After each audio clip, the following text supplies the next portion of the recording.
Hi everybody. I was making a salve today, so I thought this would be a good time to show you how I do that. So, I got this on the pan, on the stove, and this is how I do it, because I like having a handle in the glass double boiler. So I will show you how I did that. Hopefully this will work. This is some dried comfrey, and I had that in olive oil for a while. Let it set on the counter for quite a long time. I'm going to strain this out, and I'll show you that in a minute along with that too. And I also added dried marshmallow root. You can always use fresh, but sometimes all you have on hand is dried. And I also use dried calendula. I have grown it in the past and made my own, which is really the best way to do it when you have it growing. And then I have a hunk of beeswax, but that doesn't go in just yet. What's going to go in, this has been simmering all afternoon, since around 1 o'clock. I don't know if you know, it won't work. I don't want to move it too much. So this has been setting, and I let it on a very low heat. You let that simmer all afternoon, and then the herbs get all the good stuff into the oil. So now I'm going to slide over here, and this is a very old house. So I'm going to change, and I'm going to show you what I'm going to do next. And you might see me in my old clothes. Well, my pants are new, but my shirt's old. I always wear old shirts around the house. It just feels like it's easier that way. So what I'm going to do is I'm going to take this comfrey, the stuff that was in the jar, and we're going to get the best all of that out that I can. And I recommend don't use a wooden spoon for this. You want to use a soft spoon that you can easily clean off it, because the oil really does get all over everything. And it's just regular olive oil, nothing fancy. Olive oil is great for your skin also. So I got that there, and now I'm going to pour through some cheesecloths. Since I'm doing it at home, this is used cheesecloth. I make nettles infusions for myself quite often, and and I strain it through the cheesecloth. So that's my hand in front. Let's see.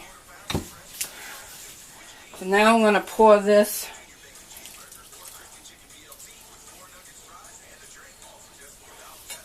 And you can tell that the goodness has really been put into the oil. The herbs, after they have cooked, will feel rather dry, which is a good thing.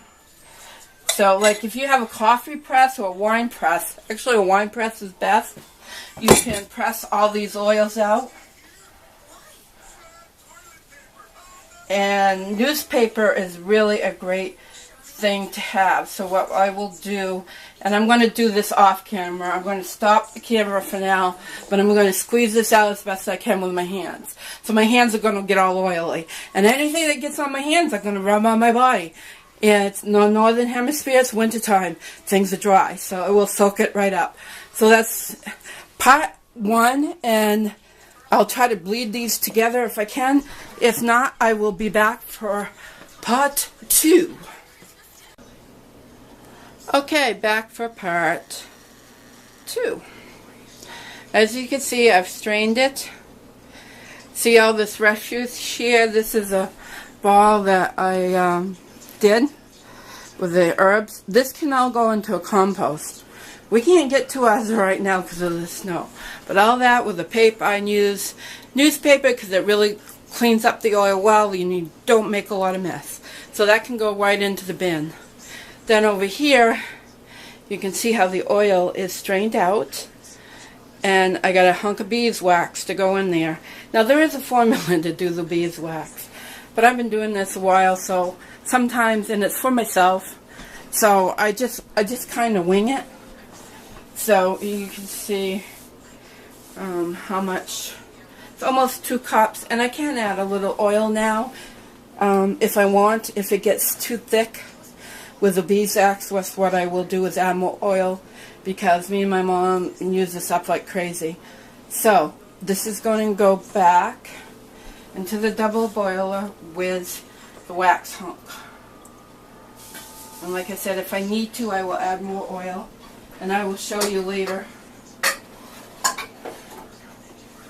how that works. So there it is, back on the stove, and we'll give it, and I use a stick like this. One of your skewer sticks are really good for stirring, and then I can see the thickness too of how that dries on the oil, right, how it drips, and I'll know if I need to add more oil to that or not. Okay, that's the end of part 2. Stay tuned for this finishing part, which will be part 3. Hi people, I'm back, and this is ready to be poured off. So this is, as you can see, this is all ready. It was on a very low heat. This is all ready to be poured into jars. And I got a couple all ready to go. And I'm going to go over here, and then I'm going to move the camera so you can see what I'm doing. It's very simple. And this is a very simple process. And over here, let's see, we'll focus them over there. Focused by my Oster doser. Also, at this time, or even before, you can add a little vitamin E oil, which is really good for the skin. I had some laying around, so we'll put that in there. And it also helps preserve it. It just gives it a little bit longer life, but we use it up pretty good. So I have an old miso jar here. This already has some oil in it. I'm just going to throw it right in. And then I got a coconut manna, which is coconut butter. And I'm going to pour some into that too. And it should be both. And it seems like it's the right consistency. So I'll give it really a good stir with my stick. And this is so simple. Anybody can do this. Just pour it in. Whoa, whoa, and like me, I always spill. But that's alright, I'll just take, I always pour too fast. And I think sometimes this is it's an older picture and it's a little cracked, so I don't mind using it, though it gets used a lot. So you see there's plenty of room. And that will be for me and Mom. That's all.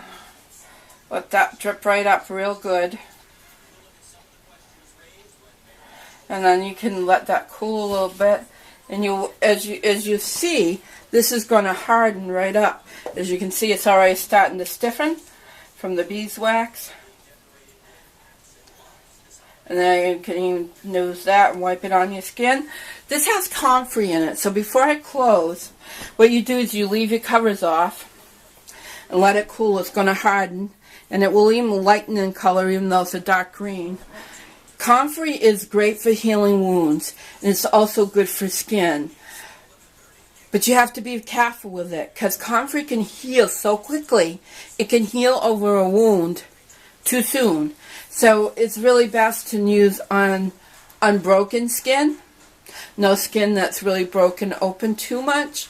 Like, it's good for dry skin or rashes or something like that. It's really great for that, but you want to be careful. I've heard stories of somebody using for a horse that was castrated, and they put, needs to be open to drain, and they put some of that on and it got infected because it healed the opening too soon. It's because some wounds need to heal from the inside out. So if it's a big wound, you don't want to put comfrey in because it might heal over the top first. You know, if a wound is big enough that it needs to be open, you don't want to use comfrey. But it's really great for dry skin and everything. You can see, let me check the camera. You can I'll see if I can zoom in. You can see where, like I said, my camera is so funky. You can see how it started to dry already. So these kinds of jars are perfect for home use. We use a lot of it, like I said. Like, see how that hardened right up already? And I'll put that on my dry skin. Give me a nice glow. It will help heal that up really good. It's great stuff.